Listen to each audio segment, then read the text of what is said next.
Assalamu alaikum dear students. Before starting our new lesson, can you please tell me how do you affect your environment? How do you work for your environment?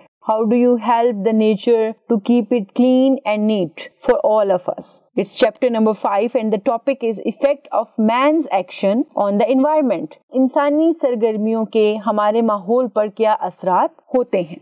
What will I learn? इस lesson में हम क्या सीखेंगे? How to keep our environment clean, कि हमने अपना environment clean कैसे करना है? How to use articles and question words. इसके अलावा हम articles के बारे में सीखेंगे और वो वर्ड सीखेंगे जिनसे हम अपने जुमलों को सवालिया बनाते हैं. To describe a picture, हम इस लेसन के एंड पर किसी पिक्चर को देख के उसके बारे में लिख और बोल सकेंगे. To read the lesson with understanding, हम पूरे लेसन को पूरी समझ के साथ समझने की कोशिश करेंगे. And to write a story, और at the end हम कोशिश करेंगे कि हम इस काबिल हो जाएं कि हम एक स्टोरी लिख सकें. Let's start the reading. Human impact on the environment has become one of the main topics all over the world. While they search for the answer, the public needs to do its part. At least you need to be aware of all the factors that contribute to this state and share the knowledge. Human का environment पे क्या impact है, ये इस वक्त पूरी दुनिया का सबसे अहम मसला बना हुआ है. इसके देखने के लिए, इसका जवाब ढूंढने के लिए जरूरत है कि हम देखें कि हमारा अपने माशरे की तरफ क्या contribution है.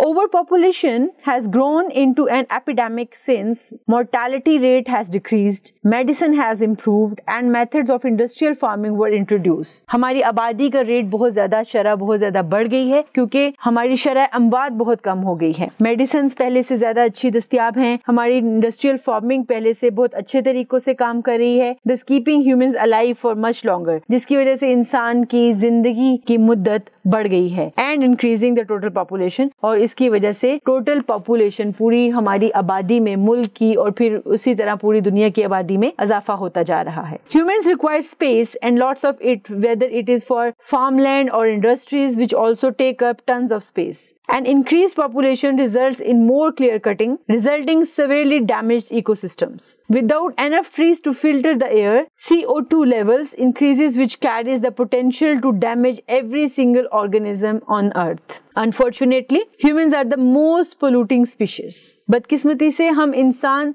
सबसे ज्यादा गंदगी फैलाने वाली नस्ल शुमार किए जाते हैं. Earth is very good at recycling waste. हमारी जमीन हमारे वेस्ट को रिसाइकल करती है, but people are generating for more than earth can cope with. लेकिन इंसान इतनी तेजी से अपने एनवायरनमेंट को खराब कर रहा है कि इवन हमारी जमीन भी उसके साथ पूरा नहीं पड़ रही. Pollution occurs at different levels and it does not just impact our planet, it impacts all species. इस pollution की वजह से सिर्फ हम इंसान नहीं बल्कि तमाम जानदार मुतासिर होते हैं, including mankind who dwell in on, जिसमें इंसान सरे फहरिस्त हैं. On Earth, human activities are changing the natural greenhouse. Over the last century, the burning of fossil fuels like coal and oil has increased the concentration of atmospheric carbon dioxide. Human activity की वजह से carbon dioxide की मिकदार बढ़ती जा रही है क्योंकि वो बहुत ज्यादा कोयल और ऑयल के लिए बहुत ज्यादा दरख्त काट देते हैं जो कि ऑक्सीजन रिलीज करते हैं और कार्बन डाइऑक्साइड जज़ब करते हैं. This happens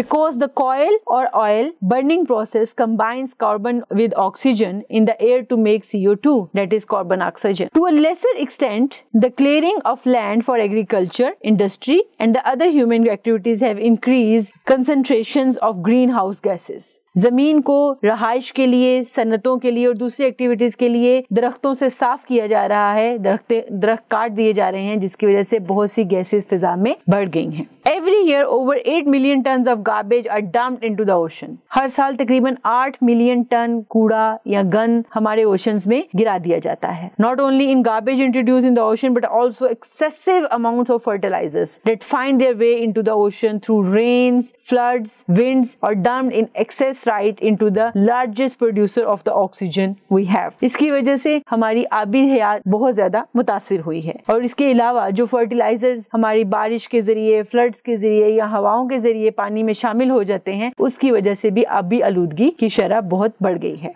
Fertilizers contain nitrogen, an element essential for the growth of plants. but that does not limit it to what it was intended for. Fertilizers ऐसे नाइट्रोजन्स होते हैं जो कि हमारे प्लांट्स की ग्रोथ के लिए जरूरी हैं, लेकिन इसकी लिमिट बहुत ज्यादा मिकदार में अच्छी फसल हासिल करने के लिए उनकी मिकदार बहुत ज्यादा इस्तेमाल की जाती है, जो कि हमारे लिए फायदेमंद नहीं है. With an exponential expansion in human beings, इंसानी जिंदगी में बहुत ज्यादा बढ़त की वजह से more food, materials and shelter are being manufactured at a very speedy rate, mostly stemming from forestry. जिसकी वजह से जब इंसानी आबादी बहुत ज्यादा बढ़ेगी तो हमें ज्यादा खुराक, ज्यादा मटेरियल, रहाइश, रहने की जगह, खाने पीने की जगह और बहुत सी ऐसी चीजों की जरूरत होगी, जिसकी वजह से हमें अपने फॉरेस्ट्स को खत्म करना पड़ेगा. Forests are cleared to make ways for new humans and their development, which in turn makes more humans. You can see the problem. According to the international data, an estimated 18 million crores of trees are clear cut each year to make way for new development and wood products. That is just under half of all the trees on the planet since the Industrial Revolution began.